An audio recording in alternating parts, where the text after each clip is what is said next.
Welcome to Samba Samba. Enjoy the video. You start by equipping a medkit to a hotbar slot and understanding what it does. It restores a set amount of HP and stops bleeding. Once equipped, pick cover and crouch behind a solid object so you aren't exposed, because medkits require uninterrupted time to apply. Make sure to glance at your HP and status effects before using it, since using a medkit when at full health wastes a slot and leaves you vulnerable to interruption. You want to apply the medkit when you're partially safe, but still quick to reposition. Lean or crouch behind cover to minimize exposure. Press the hotbar key and commit to the animation, because the medkit's healing window matters. Interruptions reduce its effectiveness. Once done, be ready to move. Medkits have recovery frames where you can't sprint immediately.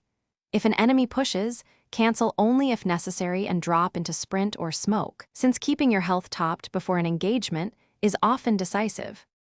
When the medkit finishes, you should immediately reposition and switch to a weapon or a booster so you don't get caught standing still. If the medkit doesn't heal, inspect your inventory for broken items, ensure it's actually selected, and confirm no negative status like instant bleed preventing effect.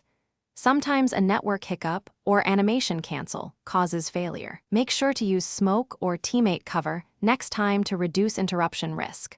Prevention is simpler than repeated healing under fire. Thanks for watching.